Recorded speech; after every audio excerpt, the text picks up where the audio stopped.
Shalom sahabat yang baik hati, salam sehat selalu bagi kita semua yang dikasihi oleh Tuhan Yesus. Marilah kita bersatu dalam doa. Allah Bapa, di dalam Yesus Kristus, kami bersyukur untuk kasih setiamu yang senantiasa memelihara kehidupan kami. Buka hati dan pikiran kami ya Allah, agar firman-Mu berkuasa atas kami. Amin.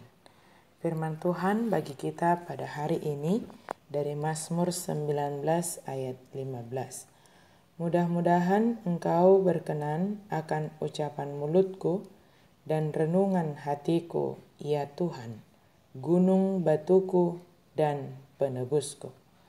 Ope sailomo maroham diaka hatani pamangaki, dohot di pakkatayon ni rohaki, tujulu ni bohim.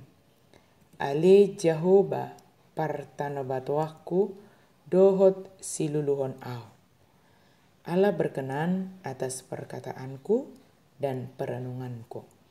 Perkataan menunjukkan apa yang ada di dalam hati kita, sebab apa yang keluar dari mulut berasal dari hati dan pikiran. Jika hati dipenuhi hal-hal yang berkenan kepada Allah, maka hati akan menyalurkan kepada otak atau pikiran untuk memerintahkan atau menggerakkan mulut untuk menyampaikan, untuk berkata-kata yang sesuai dengan isi hati tersebut. Tetapi jika hati dan pikiran dipenuhi oleh sesuatu yang tidak baik, maka juga akan terlihat melalui perkataan yang kita keluarkan. Mungkin ada yang dapat menutup-nutupi suasana hatinya, berusaha baik kepada orang lain, berusaha manis dalam berkata-kata, sebenarnya hatinya tidak baik. Itu adalah orang yang munafik. Manusia mungkin dapat kita bohongi dengan membuat berbeda isi hati dan perkataan. Tetapi kepada Tuhan, tidak dapat kita menutup-nutupi apa motivasi hati kita, apa tujuan kita, bagaimana sebenarnya hati dan pikiran kita. Bagi Allah semuanya dapat terlihat nyata, sekalipun kita berusaha menutupinya, namun Allah Maha Tahu akan segala hal. Akankah kita mengubah cara hidup kita jika mengetahui bahwa setiap perkataan dan pikiran akan diperiksa oleh Allah lebih dahulu? Daud meminta agar Allah menyetujui perkataan dan perenungannya seperti persembahan yang dibawa ke atas mezbah. Ketika kita memulai hari kita, pastikan bahwa kasih Allah akan menuntun apa yang kita katakan dan yang kita pikirkan. Perkataan dan pikiran merupakan hal yang sinambung satu sama lain. Oleh karena itu Daud memohon agar Allah berkenan atas perkataan dan perenungannya seperti perkenanan Allah atas persembahan di atas mezbah. Artinya dalam berkata-kata pun dan perenungannya pastilah tidak sembarangan, tidak asal berkata-kata. Sebagai seorang raja, sebagai seorang yang berkenan kepada Tuhan, Daud menginginkan dan percaya jika Allah berkenan, maka semua akan jadi.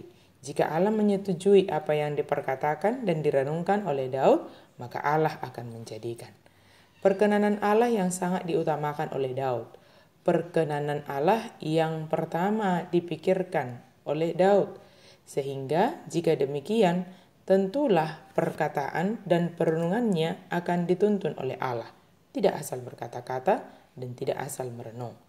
Dia meyakini sebab Allah adalah gunung batunya, sebab Allah adalah penebusnya, maka yang diutamakan Daud adalah perkenanan Allah. Ketika kita memikir-mikirkan, merenungkan apa yang berkenan kepada Allah, hal apa yang dikehendaki oleh Allah, tentu kita akan berkata-kata, berpikir, merenung sesuai dengan hal-hal tersebut. Sama seperti berdoa. Kita dapat berdoa adalah karena Roh Kudus menuntun kita menyampaikan apa yang harus kita sampaikan dalam setiap kata-kata yang kita ucapkan dalam doa. Perkataan yang dituntun oleh Roh Kudus tentu adalah hal yang berkenan baginya. Bukan hanya sekedar menginginkan kepuasan diri dari seorang pendoa tersebut. Sahabat yang baik hati, mintalah agar Allah senantiasa menuntun kita dalam berkata-kata. Percayalah bahwa Allah adalah gunung batu kita, Dia adalah penebus kita yang senantiasa menuntun kita setiap hari dalam setiap perenungan kita.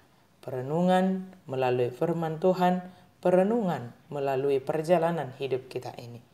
Sehingga melalui perkataan yang kita ucapkan, kita dapat menjadi berkat dan menyaksikan kemuliaan Allah senantiasa di dalam kehidupan kita.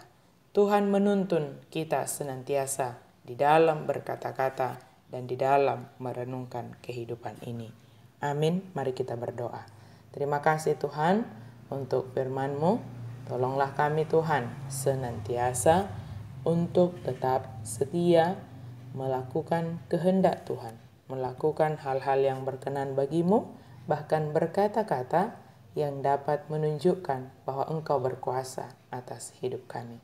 Engkaulah gunung batu kami, Engkaulah penebus kami. Di dalam nama Yesus kami berdoa dan bersyukur. Amin.